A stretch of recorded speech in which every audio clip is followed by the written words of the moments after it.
Yeah. I'm back here and I'm back on. Stand up like backbone. I'm beast mode, I'm so strong. Go hard or go home. No stopping, I can't stop. I will not lose. I'ma always win. Now let the games begin now.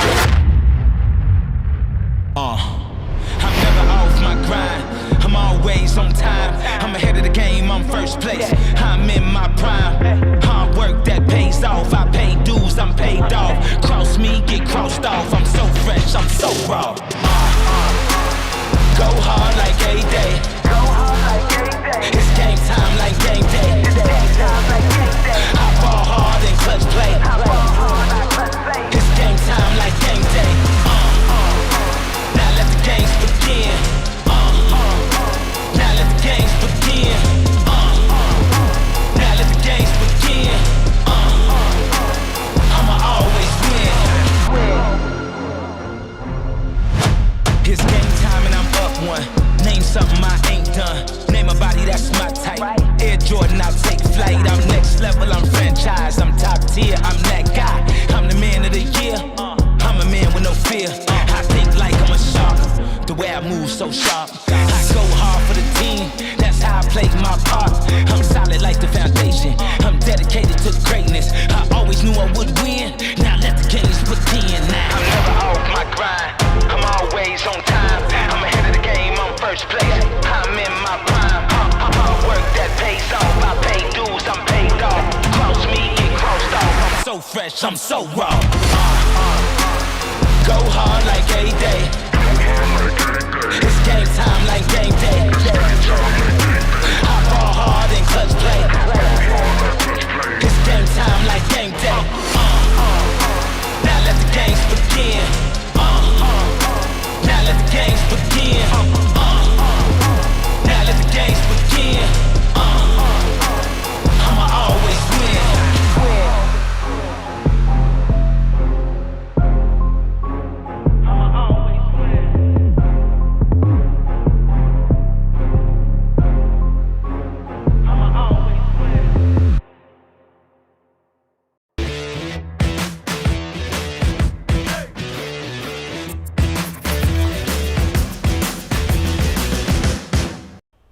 And just like that, we're live. Thank you guys for joining in. It's obviously the weekend. Hopefully you guys enjoyed some time with your family, friends, relaxing, unplugging, doing whatever it is that you need to do to make sure that you're mentally healthy and ready to tackle onto the next week. I know a lot of us in this industry specifically, we focus our weekend energy on pursuing our own projects. And that really means we don't take time to unplug. And just from personal experience, for me, as who it is that I am, what it is that I've done, and so on and so forth, I can tell you that taking a moment to unplug is actually really important, really necessary, and something that we promote actively in my company. And really, frankly, I preach about that to all of my friends. And here I am doing a live stream on the weekend, right? Except I think that one thing that happens to all of us who are in this industry is that we're passionate about what we do, right? It costs a lot of money, it costs a lot of energy, it takes a lot of personal investment and time to learn the different pieces, whether it be audio, editing, cinematography, and so on and so forth, to make something successful, which really means it's a passion. It's more than just work. We enjoy doing some of these things. And that's actually sort of what happened and why it is that I'm doing this live stream today. Because on this channel, I've covered Canon cameras heavily over the years. More than anything, and for more than any other reason, because of what they're able to give us at a price point that is attainable, it's achievable, it's something that we can all do, and then what it is that you're able to build from, using their tools to turn it into something that is actually profitable and something that allows us to stay in business and continue to pursue the types of things that we want to do. And I was thinking about this over the last couple of weeks, which is, again, what's all inspiring today's live stream. Is it, Canon traditionally has released cameras at very specific intervals, right? It's almost like they know, I'm going to use the C300 as an example. The original C300 was released. The Canon company, as an organization, they had an incentive where you can buy that camera with 0% interest for 24 months, or maybe it was 36 months. I don't remember, it's been a while. But you could buy that camera for no interest, make a monthly payment for X amount of time, and guess what happened after that promotional period? They released another camera.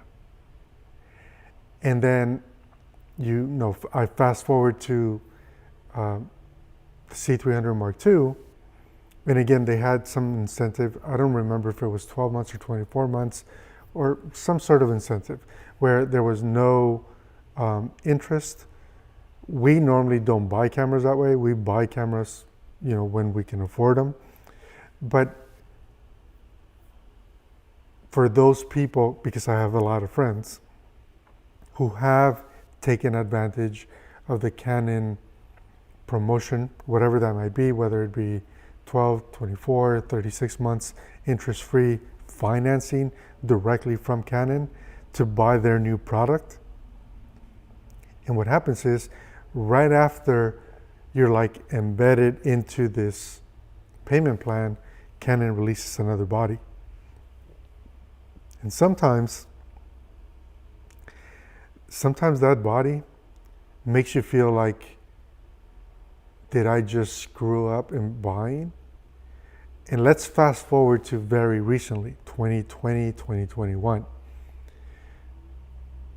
Late, or I should say really early 2020, the C500 Mark II began shipping.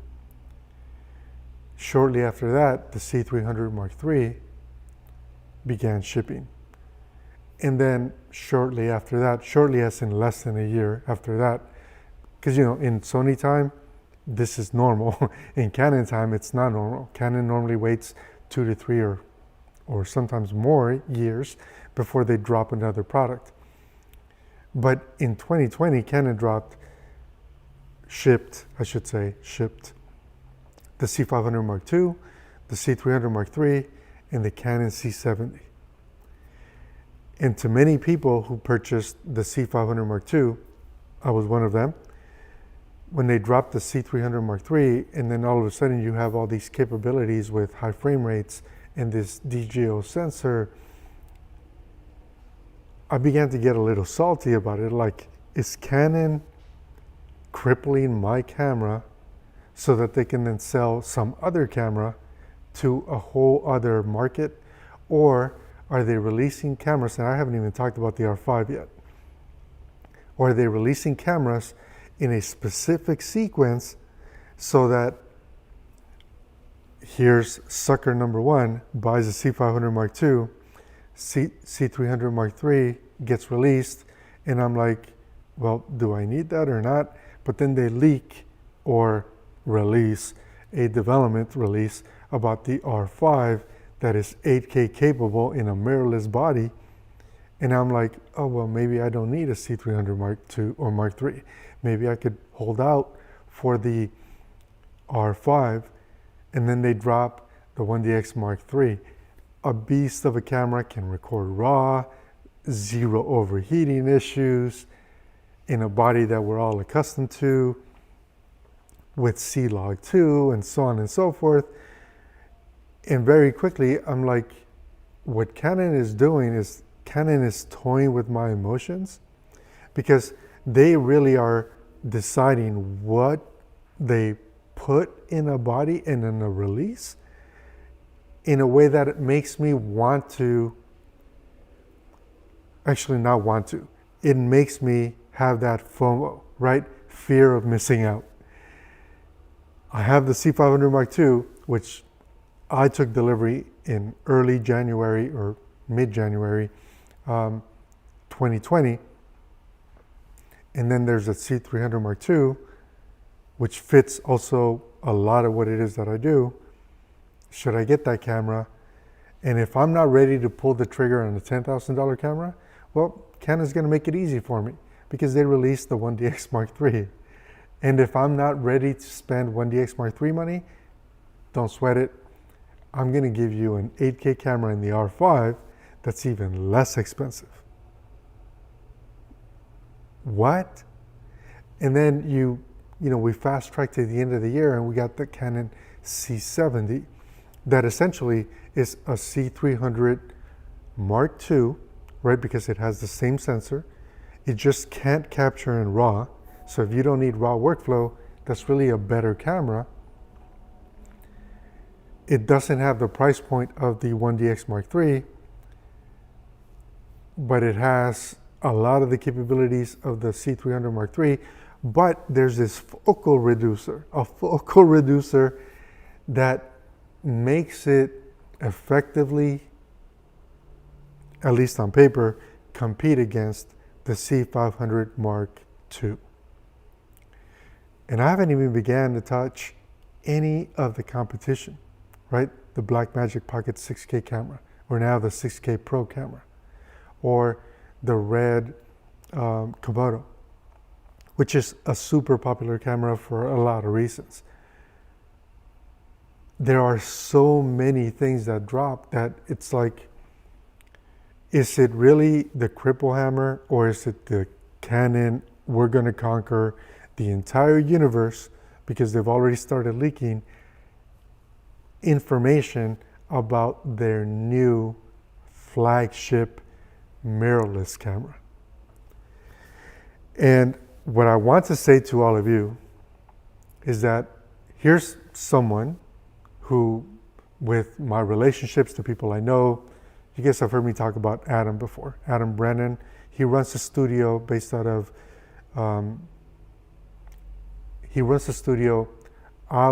the Louisville, Kentucky area. He is a talented, very talented DP and equally as talented photographer. I could never say that about me.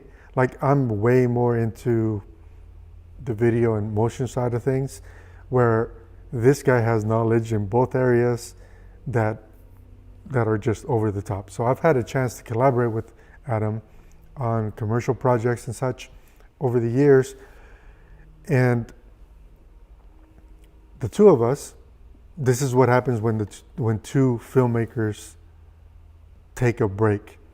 We had a chance to spend a little bit of quality time, as in vacation time, before a commercial project here in the past, or in the very recent past. So in the past 2 weeks. So this is March 7th. So this would have happened maybe the third week of February. So we got to spend some time together. And guess what we did? Because we're both filmmakers, we're both passionate, and this is kind of what it is that we do. We had a chance to put up a lot of cameras side by side in a very, I would call it a controlled environment without it being scientific. So it's not like 1000% repeatable from camera to camera, but we managed to, essentially control light the way that we wanted to, control distance the way that we wanted to, control T-stops, ISOs, white balance, and so on and so forth, from a lot of different cameras. From everything from the Red Monstro. We're not going to show ARRI results because we can't. Every Canon camera that I mentioned so far, Sony cameras. The only Sony cameras that were available to us are cameras that I own, which would be the FX6 and the Sony a7S III. And what I found out as I'm going through this, because I'm working on videos that are going to be released on this channel in for all of you who are participating in today's live stream, this is sort of like the explanation, right?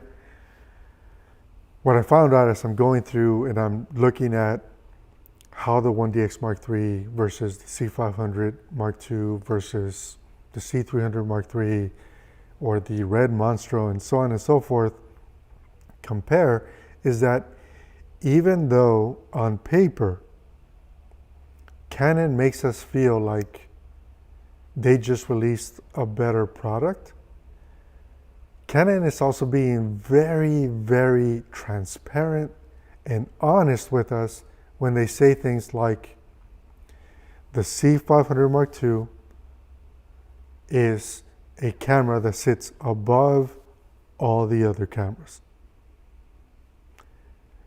It's not an 8K camera, it's a 6K RAW camera, right? Or a 4K camera if you're not going to shoot in RAW. But what you very quickly begin to see is those subtleties between the cameras. And I wish I was not on my laptop. I would be able to show you what it is that I'm talking about specifically. But you will see this in the series of videos that are going to be released here over the next few weeks, where the C500 Mark II, it has some color depth, sharpness, and very unique attributes that make it a standalone camera that sits above the C70. Whereas the C70 sweet spot, and Canon would never, if I was a Canon fanboy, this is something I could not say, right? If I was being paid by Canon, what I'm about to say is not something that I would be able to say. The Canon C70 shines, excels, and it is a terrific tool as a Super 35 camera. But it shows all of its flaws or shortcomings as soon as you adapt the focal reducer to it. And I'm not talking about just adding field of view, because that clearly is an upside, right? Or that extra stop of light. The same thing that I complained about with the Blackmagic Pocket 6K camera and the Blackmagic Pocket 4K cameras, when I added the focal reducers or the speed boosters, since they were made by, speed booster is the trademark name by, oh shoot, I'm losing it. It's a trademark name. Whereas focal reducer is what the actual function is. So the speed booster by Metabones, there we go, Metabones. The same complaints that I had about the focal reducer reducing my lens's ability to resolve texture, depth, sharpness, contrast, the same complaints, I'm finding them at a lesser level with the Canon focal reducer on the Canon C70. Are they as accentuated as they were with the Metabones version? No. Are they still there? And the answer is yes. And what's really interesting, and one thing and one reason that I've never commented on when someone says, oh, that C70 appeared to be out of focus. Well, it wasn't out of focus. It's just that I was using the focal reducer. And that focal reducer softens the image in a way that it's not pleasing for a lot of us, me included. So I might have just leaked information that will be coming out in some videos here in the near future. But the C70 is a Super 35 camera, and trying to make it behave and respond as if it was a full frame camera only hurts the image. It doesn't help the image. When does that not matter? And this is where the conversation takes a fork, right? Because this is something that I kind of alluded to and sort of talked about in a previous live stream where I was talking about gear does matter.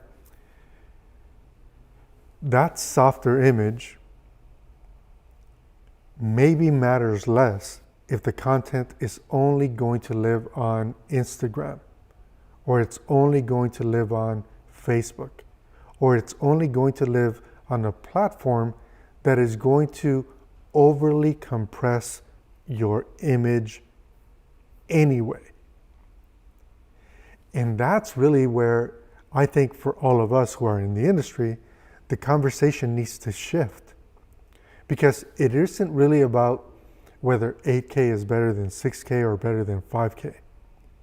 And just to prove a point, I'm going to say this now and I will show it in a video that will be released this month. The 8K image out of the R5 is phenomenal. It is terrific. It's great. But when you compare that 8K image against the 6K raw image out of the C500 Mark II, the R5 falls short. And the main reason why the R5 falls short is because it lacks in the dynamic range ability of the C500 Mark II.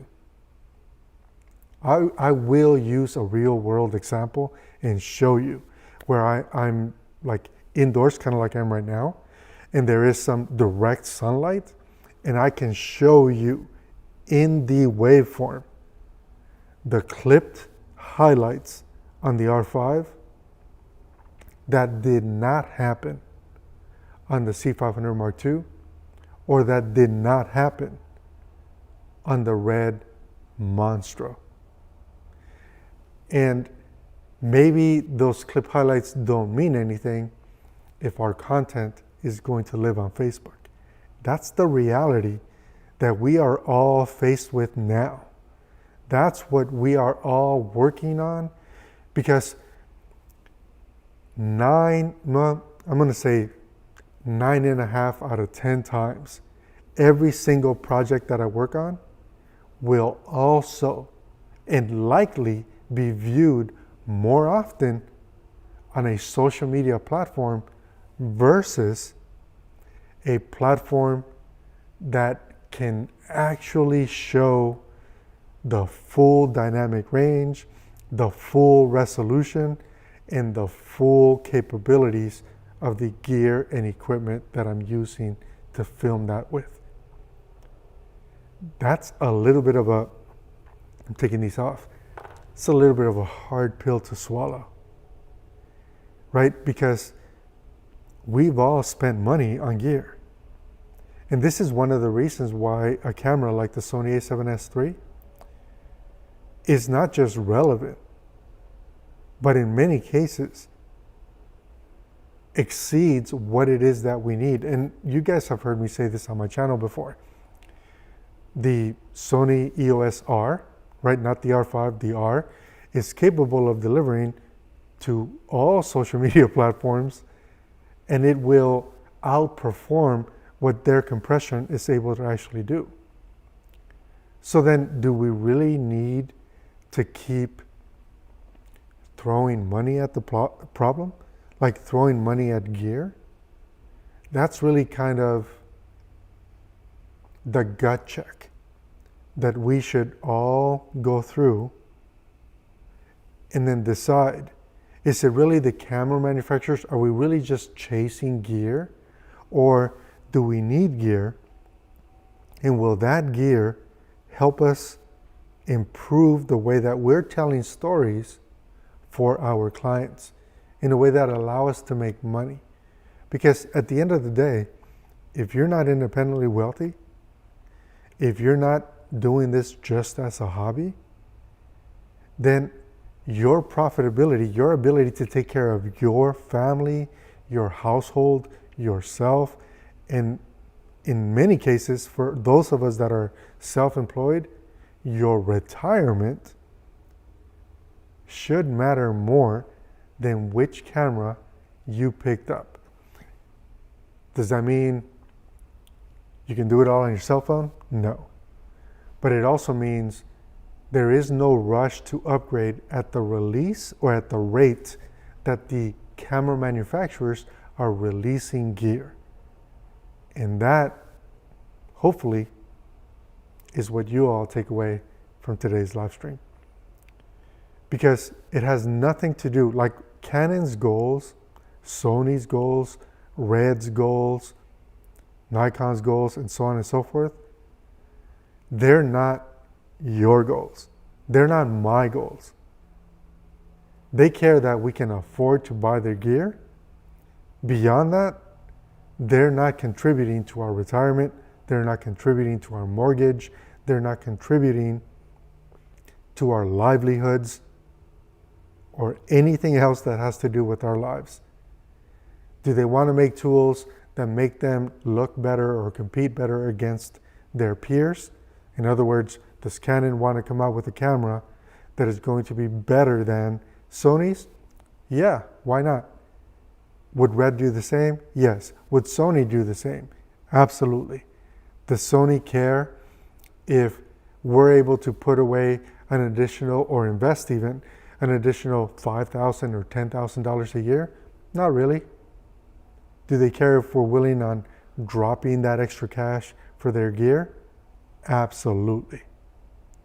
So whatever they can do in their marketing, whatever they can do in their sponsorships, get them to really large YouTube channels as an example, so that they can talk all about how wonderful this new product is and how much better it is than the previous version and so on and so forth.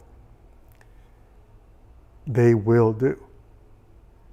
And what you and I really need to work on as people who love gear, as people who are passionate about what it is that we do, about people who are pixel peeping on projects as we're bringing them into our computers before they get totally compressed by social media or by streaming services and so on and so forth.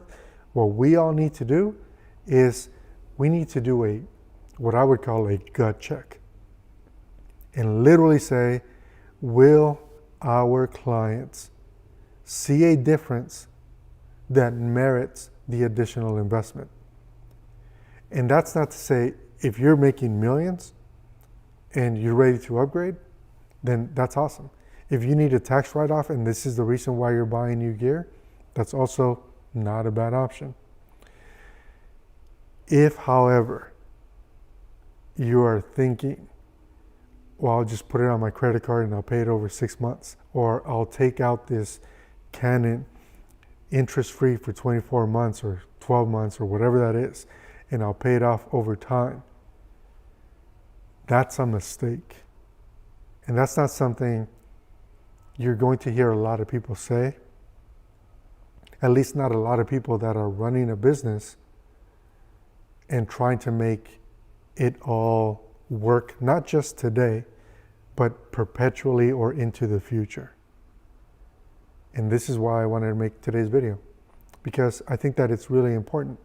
And for me, that whole idea, like, I didn't jump and buy every single camera that Canon released.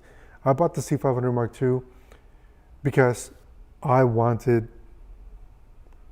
a camera that would replace my C200, right? So something that can capture in RAW internally, not just externally, but then also give me the ability to do everything that I need to do for broadcast reasons. So effectively, I sold my C200 and my C300 Mark II, sold both of those, and I picked up the C500 Mark II. That was a good investment. I sold 3 Canon EOS Rs, and I picked up the Canon EOS R5 because the megapixel count for still images, for the still work that we do, actually made sense. I didn't just keep acquiring gear and take on debt. Like, that was not the strategy. And because I talk about gear a lot on my channel, I need you all to know that I'm not going into debt buying gear, right? This channel provides a certain level of income, not from AdWords or from AdSense or whatever it is that YouTube pays, because maybe I make $5,000 a year off of that. But from the digital asset sales and the affiliate sales and some of the sponsorship deals that you guys have seen on the channel, so some revenue comes from that. But the actual business that I'm running is what funds and allows for us to acquire gear and to continue to run this channel, frankly. That's what's happening. We're not putting it on a credit card. We're not taking out loans. That just doesn't make a lot of sense, particularly because I don't care if you're shooting real estate or you're shooting weddings or you're shooting whatever, there isn't a camera out there, including the Canon EOS R, out there today that cannot over-deliver to what these platforms are able to show. The Canon EOS R is a good example of that. Even if you took, and I get that the 4K crops in, but if you took the 1080, you brought it into Resolve and you did that super sample thing that happens in Resolve and you upscaled it 200%, and then you rendered from Resolve as 4K and uploaded it to YouTube or to Facebook, which is even more compression, or what's it called? Instagram, which is even more compression than Facebook in some cases, you're going to end up with an image that looks really good on a cell phone. Like it just looks good on a cell phone. And that's how most people are going to consume it. So unless there was a legitimate reason being you're going after broadcast work and 8-bit is not cutting it, you need 10-bit color because that's what broadcast needs, and you don't want to use an external recorder, then, upgrade to a 10-bit camera or a 10-bit system. But just upgrading to upgrade doesn't really make sense. It just doesn't. And again, the main reason why I'm making the video today is because in the very near future, as in starting next week, I'm going to start dropping a lot of videos that talk about gear, and I just need you all to understand the perspective so that you don't think I'm saying quit what you're doing, drop whatever gear you're already using, and this is now better. Because the truth is, without any doubt, any of the gear that is available today, and likely anything that's already in your kit, is more than enough for 99% of all deliveries. All deliveries. And that's just the truth. Are there differences between Monstro and the C500 Mark II? Yes. Are there differences between the R5 and the C500 Mark II? Absolutely. Or the C70 and the C300 Mark III? Yes. The Sony a7S III, can that actually compete with Monstro or the C500 Mark II? The answer is no, but when you finish your project and you upload it to YouTube, the differences are so subtle that price really becomes the equalizer. An untrained eye likely won't see those differences. That's really what matters. That is the only thing that matters. If you're working for an agency and they expect a certain level of production, you got to pick the right gear for that, right? But if all you're doing is creating social media content, I don't really care what the brand is. You don't need to shoot social media content on a red camera. You just don't. Because Facebook is going to find a way to ruin it. It's kind of like this. Let's say that you chose to add film grain as part of your export onto your project. And I don't care if you added it in Final Cut, in Premiere, or in Resolve. As soon as you upload it to YouTube, or as soon as you upload it to Vimeo, or to Facebook, or Instagram, you know what the compression is doing? is trying to eliminate that film grain that you just added. So the extra time that you took to render out a project with film grain on it is being destroyed as you upload it to a social media platform. That's the reality and the whole hard pill to swallow type of thing that I'm talking about. Let's take a look at your comments, because I've been ignoring it as I'm going through my monologue. And clearly, I'm not here for me, I'm here for all of us. So let's get this first comment up here. Do you think Canon R5 will get a huge update? C-Log 3, much closer to the, okay, so Paulo, I'm gonna say this. The R5, regardless of what people say, at least the RAW version of the R5, right? So the R5 capturing in RAW far exceeds quality to the Sony a7S III. If you're not capturing in RAW and you're limited to Canon log, then you are absolutely taking a 2.5 to 3 stops worth of dynamic range hit, which is what makes it feel inferior to the Sony image. The difference between those two cameras, let me answer the main question first here. Do I think it's going to receive a major update? And the answer is no. And why do I say no? And I could be wrong, because Canon for years has been really good at whatever they release is kind of what you get. You know, many of us hoped that we would get broadcast quality codecs on the C200, and we never did, and they never will. That's why they released a different body. So do I think that S-Log 3 will come to the R5? No, but I think Canon might find a way to make that work if they're trying to hang on to market share. But do I think it will actually happen? No. Do I think it'll be as good as the RAW that's on the R5? No.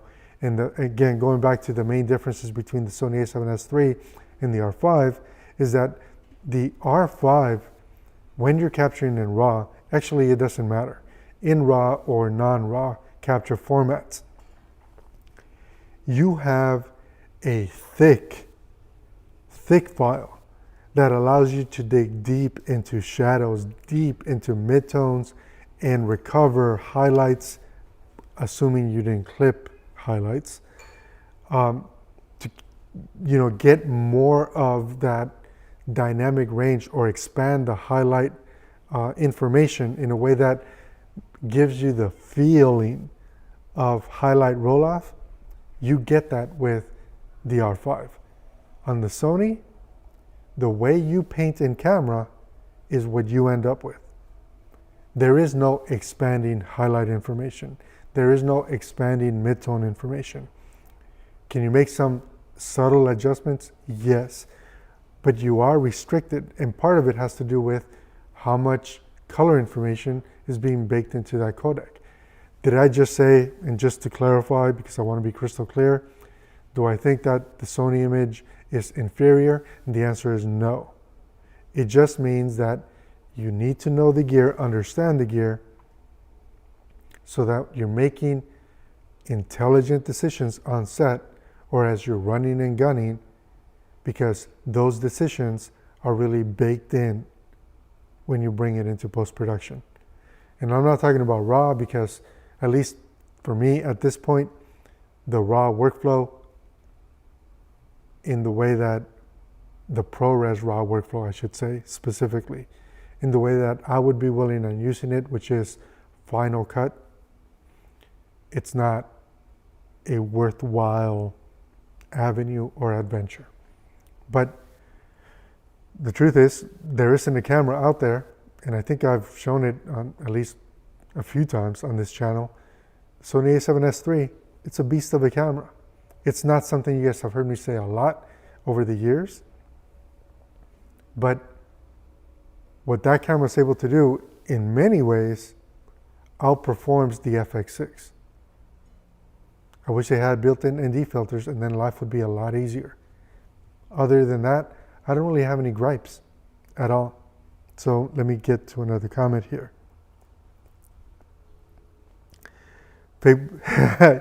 Yeah, Facebook is going to find a way to ruin it. That's true, loud and clear. I mean, it just is. Competition in the marketplace is a great thing. Absolutely. Andrew, thanks for stopping by, dude. Really appreciate seeing you here. Competition really makes it easier for us to attain or achieve or get our hands on gear that previously may not have been attainable. And that's really kind of the theme of 2021, really, at this point. Let's see, another comment. I'm going backwards in comments, so bear with me. Talking about the Canon EOS R, I found that on some test shoots that my footage struggles regarding the amount of detail when a lot of stuff is in the frame, as in a forest, for example. Any thoughts? So here's what I would say about that, Alexander. When you're shooting on a full frame camera, like the EOS R, and you have a scene where there are multiple planes of focus, understanding the lens and then what that infinity range is on the lens, right? Because infinity doesn't really mean that everything is in focus. Infinity, this is actually why lenses have an infinity marker, and then they have like a little buffer for that infinity marker.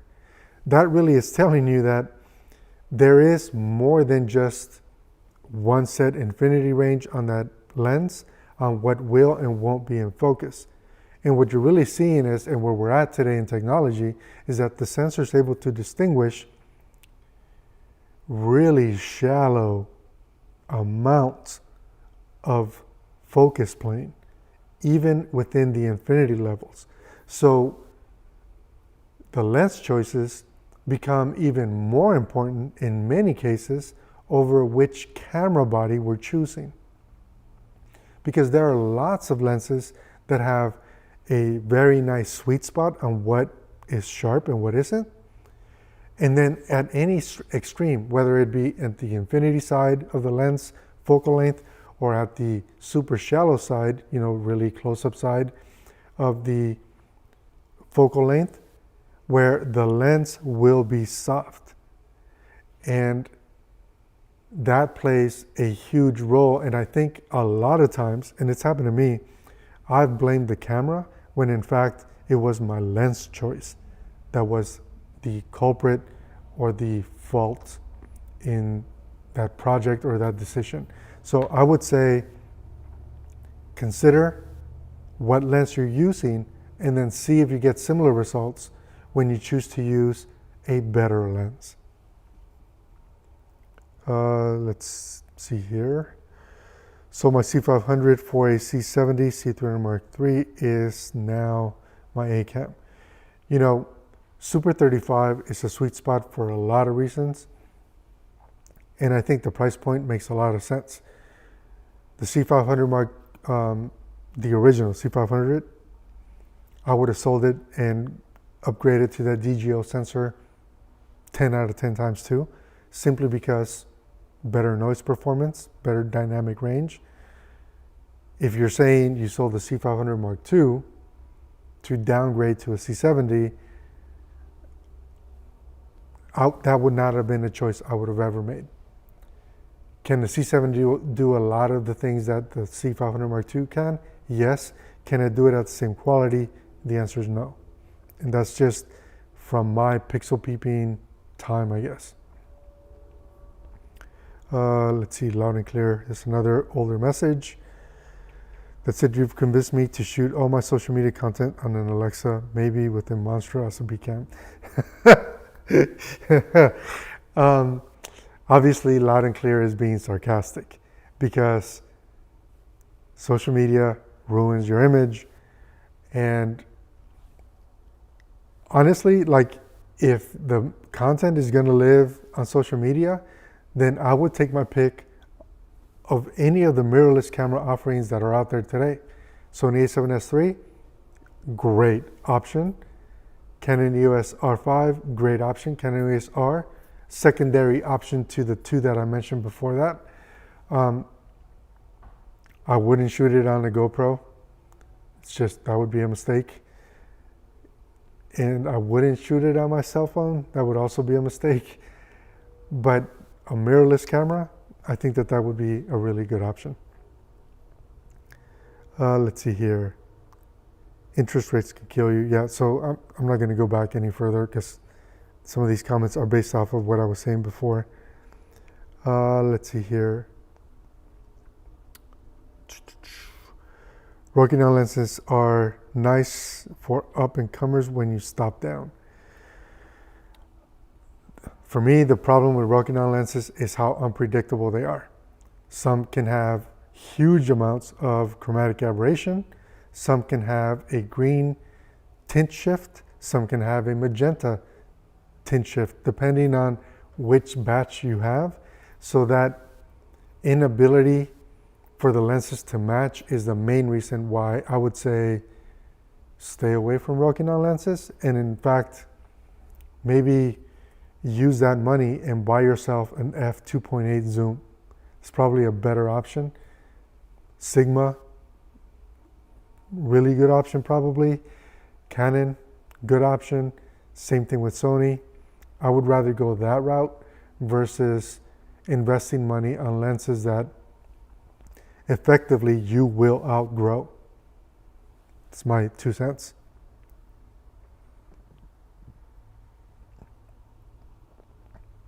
Do I think that the R5 and R6 will get all-eye? Well, the R5 already has an all-eye version of a codec, so I'm not sure what you're meaning there. The R6, I don't own an R6, so I can't speak to that. The R5 and C200 RAW are the same. Exposure LUTs, they can be used. So I would say at this point, they're close but not the same. In my opinion, and they're not perfect, just so that this is crystal clear to everyone. The R5 RAW, the C500 Mark II RAW, the C300 Mark III RAW, or C-Log 2, the C70 C-Log 2, the R5 RAW, did I say that already? That is the closest, for as long as I've been shooting on Canon, that Canon has allowed their color science and their sensor image processing to match across multiple camera lines. It's never happened before. And the C200 is right on the outside of that. I think the C200 maybe was what sort of pioneered the movement for Canon, but the C200 RAW is not the same as the C500 Mark II RAW or the C300 Mark III RAW or the R5 RAW. It's different. So I would say that's maybe one generation too early for all this cohesiveness and matchiness of Canon colors. R6, sorry. Yeah, okay, so I don't have the R6. Sorry, Martian citizen. Let's see, R6 for real estate videos. You know what, Kyle, we have somebody who is in the chat. I mean, I'm assuming he's still in the chat, but he was in the chat earlier, loud and clear. That's who you need to ask. And maybe today, I would probably say on YouTube anyway, would be my authority, like a guy that is out there working, putting in the work with multiple clients in the real estate space. I would say ask loud and clear. The guy has a great channel, he has great insight, and he's just like all of us, working guys. We're working on making this thing work. Let's see. Call me Brad. Will do. Sounds good. I hope I don't forget that, Brad. I might, because I'm kind of horrible with names unless I'm looking at a person, which is a weird thing that happens to me. I don't know why. Great content. Where are the likes, people? Yeah, seriously, where are the likes? Like, seriously, don't you guys want to like this video? Just kidding. Do your thing, man. I don't take it personal. It seems like the R5 is more of a competitor to the A7R4 photocam with great video features. Do you think Canon would ever release a more video-centric mirrorless camera like the A7S III? Yeah, it's called the Canon 1DX Mark III. I think that the Canon 1DX Mark III, the Sony people are going to hate me, but I own Sony cameras, okay? The 1DX Mark III dances circles around the Sony A7S III because of the raw capabilities in that camera. Is it expensive? Yes. But the image quality is on par, the raw image quality in video is on par with their other raw video. So I would say that's probably the competitor if I was really going to say that there is a competitor. You mentioned something about the motion cadence of the FX6 being wonky. Can you expand on that? Could it be the fast shutter readout looks more like a global shutter camera versus rolling shutter? I think loud and clear what I should do is I should show instead of try to talk about it. So I will make it a point to get a video out where I show that in my comments, and then maybe we can all build on that conversation from there. Let's see. Video recorded to get XLR into the R5. My favorite video recorders, I'm sorry, not video recorder, audio recorders that allow me to get XLR into the R5 or any camera for that matter are the MixPre series of recorders. The ones that are able to capture in 32-bit float, which really means you don't need to be an audio guy to set the gain, because it will make sure that it captures everything that your microphone is able to capture. That would be my number one choice. Atomos recorders, even though they have the ability to adapt XLR audio into them, I am not a fan of Atomos recorders. It's a video for a different, it's a topic for a different video, I should say. But I'm just not a fan of the way that that whole thing works. Like, I feel like I need to be super technical. I'm exaggerating, but I need to be much more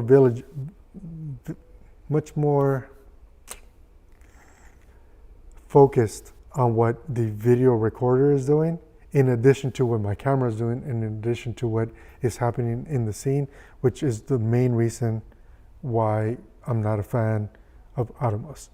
There are people though that have had a lot of success with them. I'm just not one of them. I use them mainly to monitor, and when I do use them as recorders, I use them to record when my camera's actually seeing, so I can make a YouTube video about it, not for any other reason. So then there's that, I guess. Have you shot video with the 2070 f2, say EOS, which happens to have worth the money video-wise? 2070 f2, the answer is yes. Is it worth the money? I bought it. I'm very happy with it.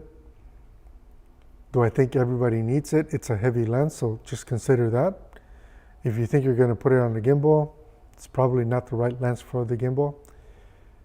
If you're using it for a mixed environment, like maybe say talking head or B-roll, it's a great lens, in my opinion. Let's see.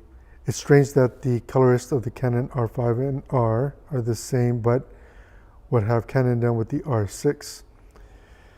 So I feel like the R5 and the R, the color doesn't look the same. And mainly you can see, at least on a modern monitor, you could see the difference between that 8-bit and 10-bit color information.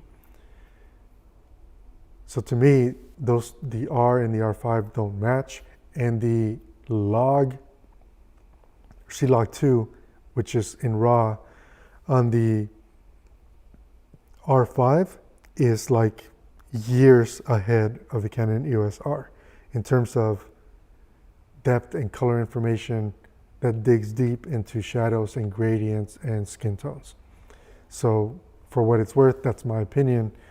And hopefully here over the next few weeks, we will actually get to see some examples of why it is that I'm blabbing out everything that I'm saying now.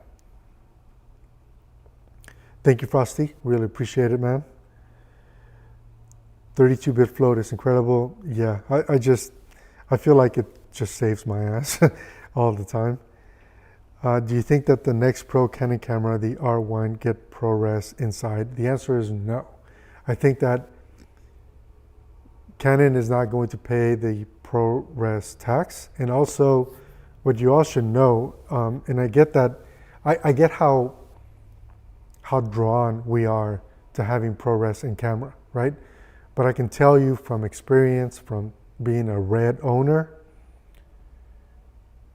8K Red Code RAW is at least 2 stops, if not 2.5 stops, more information and dynamic range than ProRes captured in camera using the ProRes HQ on Helium, on Monstro. And if we're talking about a 6K camera like Komodo, again, Komodo owner, Red Code RAW on Komodo is at least 2 to 2.5 stops better, more information, more dynamic range than ProRes internally into Komodo. So the convenience of ProRes is great for post-production, but it is not for image capture. So for what it's worth, like, I don't miss it. I've probably used ProRes internally on my Red cameras 2 or 3 times over the last 7 years. That's how much I don't care. I guess I care more about the image, so for what that's worth. How do you deal with noise, especially in blacks with the R5 in RAW? So if you're seeing too much or noise that is significant in your R5 when you're capturing in RAW, it really means you're not lighting your scene properly. And I know that that seems harsh and maybe counterintuitive, but the camera is not made to be used in the dark.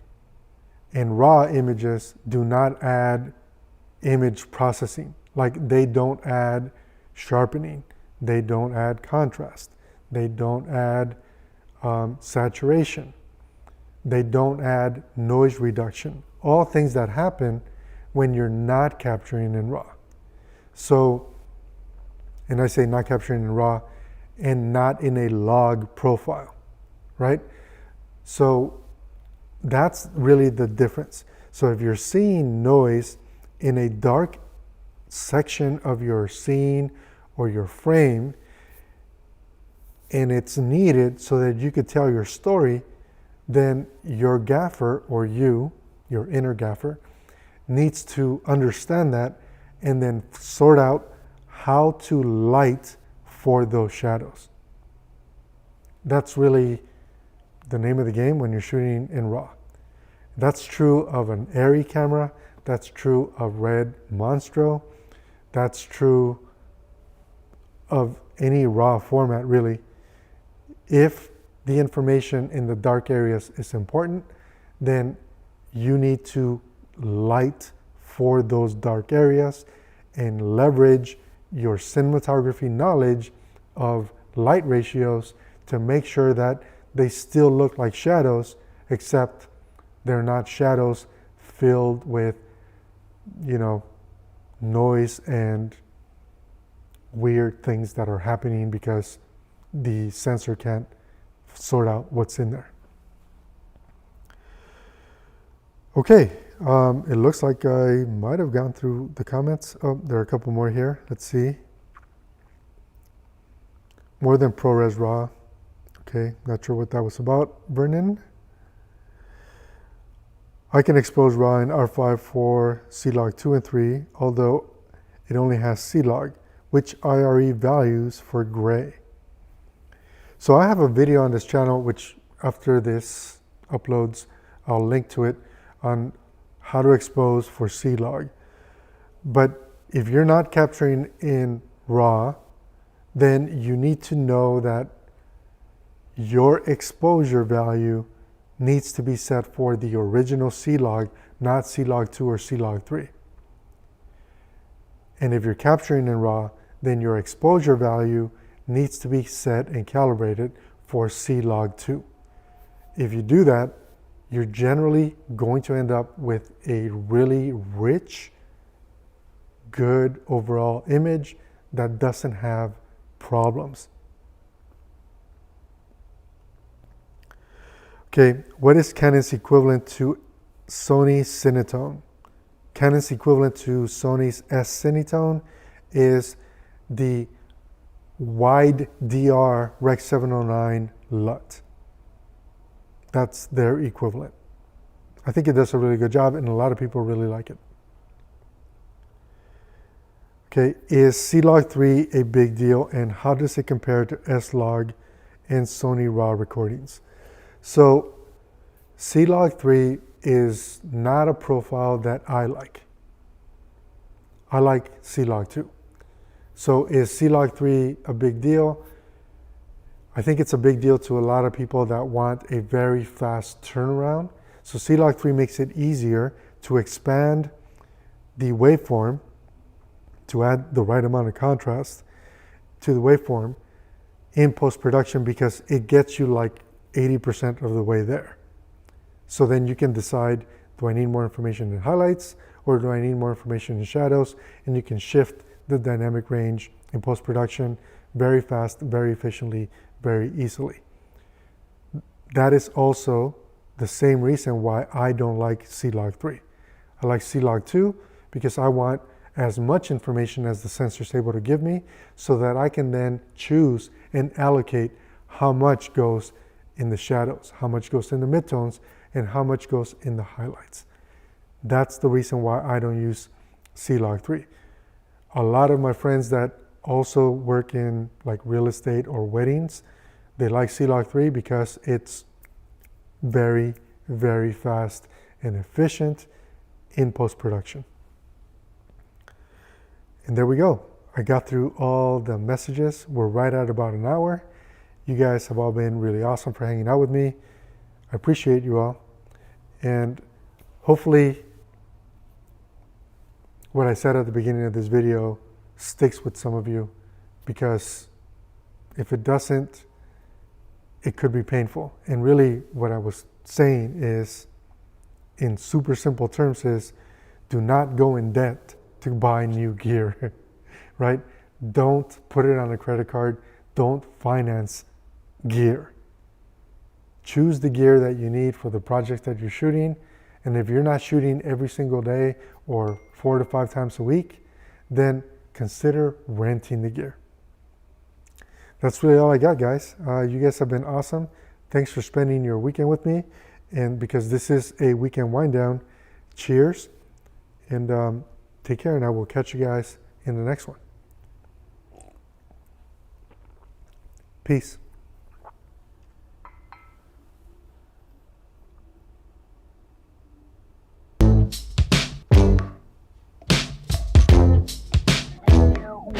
All these politics checking off the list, religious hypocrites trying to sell me other doctrine, trying to sell me something for my soul, trying to sell me something for my soul. Now, fiery-eyed brimstone teachers trying to tell me something different, but I ain't gonna listen. No, I'ma start my own religion.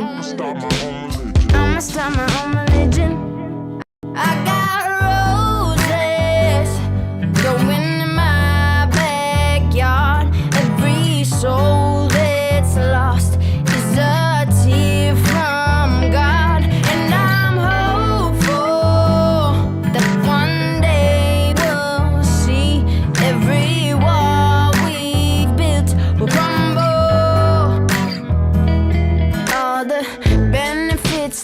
richer people get is the poor get poor and the wealthy get rich. Now, I don't think it makes a difference. Chrome a diamond, real affliction. As a TV switches and the salmon gives you pictures out of scrolling, keeps you twitching, but you know there's something different. Now you feel like you're the one that's in control, but are you really in control? I got